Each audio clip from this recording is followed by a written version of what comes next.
정영택 목사의 쉐마 바이블입니다. 오늘은 출애굽기 20장 12절에서 17절 말씀을 보겠습니다. 찬송은 218장 내 마음과 정성을 다하여서 이 찬양을 함께 부르시겠습니다. 내 부모를 공경하라. 그리하면 너희 하나님 나 여호와가 내게 준 땅에서 내 생명이 길리라. 살인하지 말지니라. 간음하지 말지니라. 도적질하지 말지니라. 내 이웃에 대하여 거짓 증거하지 말지니라. 내 이웃의 집을 탐내지 말지니라. 내 이웃의 아내나 그의 남종이나 그의 여종이나 그의 소나 그의 나귀나 무릇 내 이웃의 소유를 탐내지 말지니라. 십계명의 말씀을 드리고 있습니다. 십계명의 말씀의 전반부인 1계명에서부터 4계명까지는 하나님께 대한 것이다. 그리고 5계명에서부터 10번째까지가 사람에게 대한 것이다.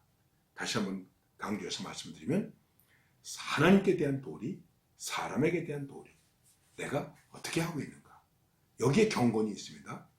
여기에 말씀의 순종이 있는 것입니다. 그래서 이제 오늘 말씀은 사람에게 대한 것입니다. 여러분, 사람에게 대한 것 중에 첫 번째가 무엇입니까? 내 부모를 공경하라. 여러분, 설명할 게 없죠. 내 부모를 공경하라. 그래야 잘 되고 또 이 세상에서도 수를 누리면서 살 수 있다 말씀하고 있습니다. 참, 이 말씀 하나 가지고도 많은 말씀을 드릴 수 있겠죠.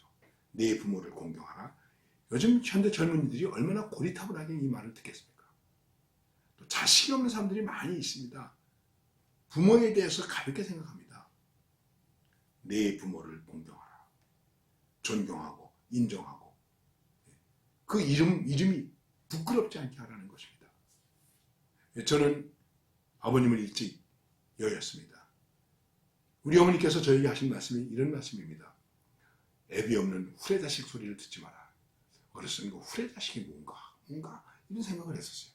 왜 자꾸만 그러나. 저게 애비가 없기 때문에, 아버지가 없기 때문에 저게 막대목 없구나, 버르장머리가 없구나, 사람이 덜 됐구나, 이런 소리 듣지 말라는 것이죠. 부모를 공경하라. 내 낳은 아비와 어미를 귀히 여기라. 그분을 기쁘게 해드리라. 성경은 말씀하고 있습니다.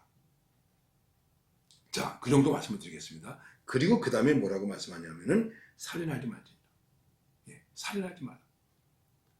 사람에게 대하여 피 흘리는 일을 하지 마라. 그리고 간음하지 말지니라. 지금 이 간음하지 말지니라는 말을 어떻게 설명해야 되겠습니까? 이걸 죄라고 생각하는 사람들이 얼마나 있을까요? 죄라고 생각하는 사람이 별로 없을 거예요. 그리고 도적질하지 마라. 내 이웃에 대하여 거짓 증거하지 마라. 그리고 내 이웃의 집을 탐내지 말라. 탐내지 말라. 탐심. 바울이 말합니다. 탐심은 우상 숭배이다. 탐심 때문에 하나님도 없는 거예요. 탐심 때문에 부모도 없는 거예요. 탐심 때문에 인간의 도리를 다 버리는 거예요. 욕심으로 인한 탐심, 탐심으로 인한 욕심, 이런 것 때문에 인간이 인간되지 못한, 그래서 버러지 같은 존재가 되는 일들이 얼마나 많이 있는지 모릅니다. 어떻게 생각하십니까?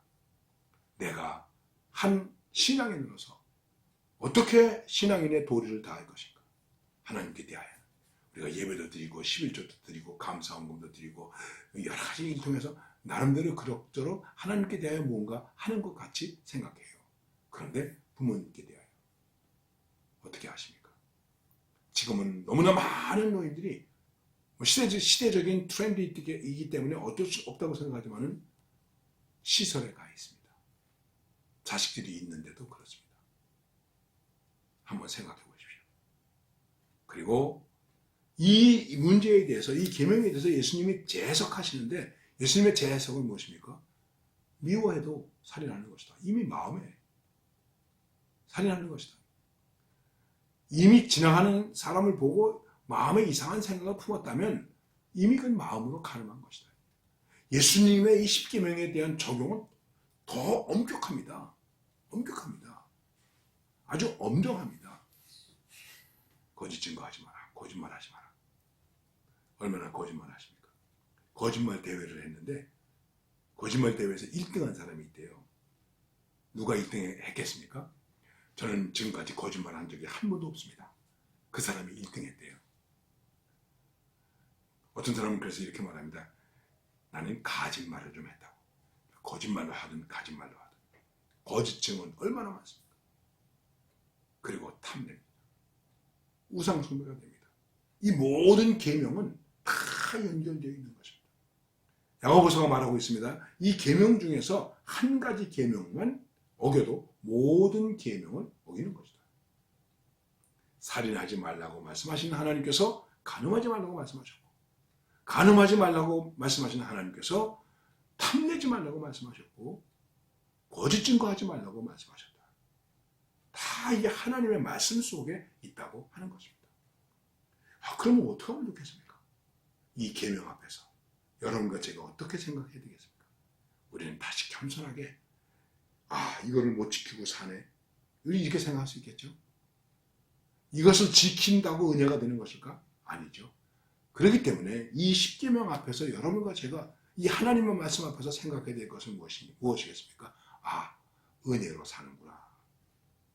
내가 은혜로 사는구나. 어려서 부모님을 속입니다. 이렇게 저렇게 해서 학교에서 돈 가져오지 말라고